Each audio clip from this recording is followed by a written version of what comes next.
sholat saja disebut munafik oleh Quran, tempatnya neraka jahanam, apalagi yang sengaja meninggalkan sholat. Coba lihat orang munafik disebutkan di Quran, surah ke 3, surah An-Nisa keempat, ya, ayat 142. Innal munafiqina yukhadi'una Allah wa huwa khadi'uhum wa idza qamu ila sholati qamu kusala. Quran surah keempat An-Nisa ayat 142, paling kanan sebelah atas. Lihat, sungguh orang munafik itu berusaha menipu Allah, tipu-tipu. Apa diantara menipu Allahnya? Dia berusaha menipu Allah padahal dia menipu diri sendiri. Bagaimana caranya? Kalau sholat malas-malas, nipu. Nih Allah, saya mau sholat.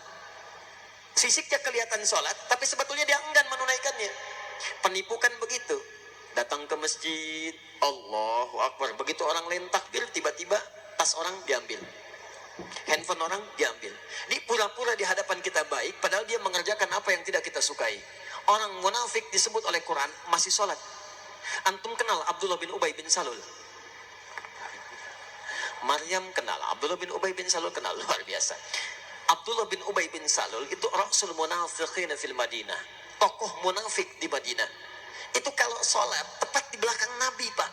Nabi sholat di sini, misal dia sholat di sini. Tapi begitu selesai sholat, Nabi keluar dari masjid, dia mulai provokasi teman-temannya. Tuh Muhammad SAW cuman cari muka saja di hadapan kita, cuman cari pengaruh. Gara-gara dia kita terpecah belah. Dia sholat di belakang Nabi, masih sholat, tapi sholatnya disebut bermasalah oleh Al-Quran. Orang munafik sholat masih celaka. Apa tempatnya? Quran surah keempat ayat 140, posisi paling kiri sebelah bawah. Innallaha jami'ul munafiqina wal kafirina fi jahannam jami'a. Allah akan himpun orang munafik dan orang-orang kafir di neraka jahanam. Orang munafik masih sholat, tempatnya neraka jahanam. Ada orang sengaja meninggalkan sholat, maka tempatnya di mana? Paham ya? Baik. Dua, ini bukan munafik nih. Munafik tidak, cuman lalai dalam sholat. Lalai dalam sholat. Ria. Fawailul lil musallin. Celaka orang sholat. Orang sholat masih celaka, apalagi yang tidak sholat. Lihat baik-baik. Tadi munafik, sekarang dia nggak munafik, cuman disebut celaka. Fawailul lil musallin. Celaka orang sholat. Yang sholat masih mungkin celaka, apalagi yang tidak sholat. Tapi siapa yang celaka ini? Bukan semua orang sholat.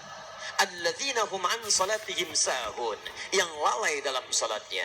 Siapa orang lalai ini? Maaf. Alladzina hum yura'un. Orang yang ria.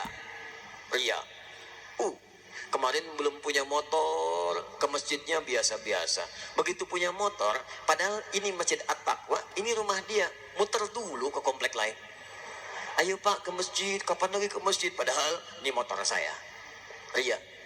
Jadi imam, begitu imam sholatnya misalnya maaf, maghrib bagus suaranya, dipuji oleh orang lain, Masya Allah Ustaz suaranya bagus, menyentuh hati saya. Begitu sholat isya dibuat-buat, Alhamdulillahi Rabbil Alamin, Masya Allah. Tadinya nggak begitu, begitu dapat pujian jadi berubah. Dosa, celaka. Anda bisa bayangkan, jadi imam masih celaka. Anda kadang-kadang jadi makmum aja, kadang-kadang. Dan ini mau meninggalkan sholat, Anda ada di mana? Paham ya?